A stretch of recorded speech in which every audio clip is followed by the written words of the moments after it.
ಇವ್ರಿಗೆ ಆಕ್ಟಿಂಗೇ ಬರಲ್ಲ ಅಂತ ರಿಜೆಕ್ಟ್ ಮಾಡಿದ್ರು.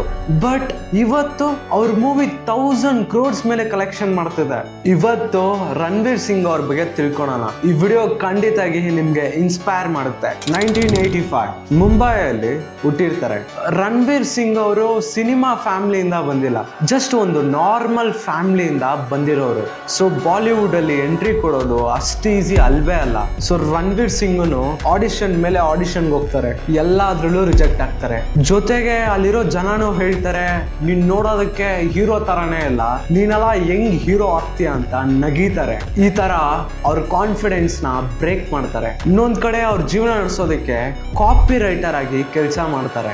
ಬಟ್ ಅವ್ರ ಕನ್ಸ್ನ ಮಾತ್ರ ಯಾವತ್ತೂ ಆ ಕನ್ಸ್ನ ಬಿಟ್ಕೊಟ್ಟಿಲ್ಲ. ಪ್ರತಿಯೊಂದು ರಿಜೆಕ್ಷನ್ ಅವ್ರನ್ನ ಸ್ಟ್ರಾಂಗ್ ಮಾಡ್ತು. ಇನ್ನೊಂದ್ ಕಡೆ ಆಕ್ಟಿಂಗ್ ನ ಪ್ರಾಕ್ಟೀಸ್ ಮಾಡ್ತಾನೆ ಇರ್ತಾರೆ. ಅದ್ರ ಜೊತೆಗೆ ಸೆಲ್ಫ್ ಕಾನ್ಫಿಡೆನ್ಸ್ ಬಿಲ್ಡ್ ಆಗುತ್ತೆ. 2010 ಅಲ್ಲಿ ಒಂದು ಚಾನ್ಸ್ ಸಿಗುತ್ತೆ. ಆ ಚಾನ್ಸ್ ನ ಯೂಸ್ ಮಾಡ್ಕೊಂಡು ಒಳ್ಳೆ ಪರ್ಫಾರ್ಮೆನ್ಸ್ ಕೊಡ್ತಾರೆ. ಆ ಮೂವಿನ ನೋಡಿದವರೆಲ್ಲ ರಣವೀರ್ ಸಿಂಗ್ ಆಕ್ಟಿಂಗ್ ನ ನೋಡಿ ಇಷ್ಟ ಪಡ್ತಾರೆ.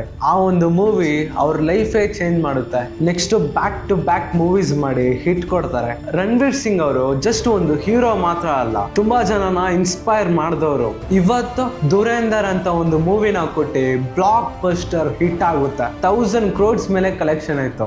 ದುರೇಂದರ್ 2 ಪಕ್ಕಾ ಈ ಮೂವಿನೂ 1000 crores ಮೇಲೆ ಕ್ರಾಸ್ ಆಗುತ್ತೆ. ನೆಕ್ಸ್ಟ್ ದುರೇಂದರ್ 3 ಆ ಮೂವಿನೂ ಅಷ್ಟೇ 1000 crores ಮೇಲೆ ಕಲೆಕ್ಷನ್ ಮಾಡುತ್ತೆ. ಇದೆಲ್ಲ ಅಷ್ಟು ಈಸಿಯಾಗಿ ಯಾರಿಗೂ ಸಿಗಲ್ಲ, ಆದ್ರೆ ರಣವೀರ್ ಸಿಂಗ್ ಅದಕ್ಕೆ ಡಿಸರ್ವ್. ಯಾಕಂದ್ರೆ ಅವ್ರ ಆಕ್ಟಿಂಗ್ ಆ ತರ ಇರುತ್ತೆ. ಎಕ್ಸಾಂಪಲ್, ನೀವು ದುರೇಂದರ್ ಮೂವಿನ ನೋಡಿ, ಅವ್ರ ಆಕ್ಟಿಂಗ್ ಪೀಕ್ ಅಲ್ಲಿ ಇರುತ್ತೆ. ಇವ್ರನ್ನ ಬಿಟ್ರೆ ಆ ರೋಲ್ಗೆ ಯಾರು ಆಕ್ಟ್ ಮಾಡಕ್ಕಾಗಲ್ಲ. ಆ ತರ ಒಂದು ಪವರ್ಫುಲ್ ಪರ್ಫಾರ್ಮೆನ್ಸ್ ಕೊಟ್ಟಿರ್ತಾರೆ. ಇವ್ರ ಕಥೆಯಿಂದ ನಾವೇನ್ ತಿಳ್ಕೊಬೋದಂದ್ರೆ, ಲೈಫ್ ಅಲ್ಲಿ ಎಷ್ಟು ರಿಜೆಕ್ಷನ್ ಬಂದ್ರೇನೋ ಪರವಾಗಿಲ್ಲ, ನಿನ್ ಮೇಲೆ ನಿಂಗ್ ನಂಬಿಕೆ ಇದ್ರೆ ಸಾಕು, ನೀನ್ ಎಲ್ಲಿ ಬೇಕಂದ್ರೆ ಹೋಗ್ಬೋದು ಅಂತ ಒಂದು ಗ್ರೇಟ್ ಎಕ್ಸಾಂಪಲ್ ಆಗಿದ್ದಾರೆ ರಣವೀರ್ ಸಿಂಗ್. ಇವತ್ತು ಬಾಲಿವುಡ್ ಅಲ್ಲಿ one of the biggest super star. ಈ ತರ ಇಂಟ್ರೆಸ್ಟಿಂಗ್ ವಿಡಿಯೋಸ್ ನೋಡ್ಬೇಕಂದ್ರೆ ನಮ್ಮ ಚಾನಲ್ ನ ಫಾಲೋ ಮಾಡ್ಕೊಂಡು ಸಪೋರ್ಟ್ ಮಾಡಿ.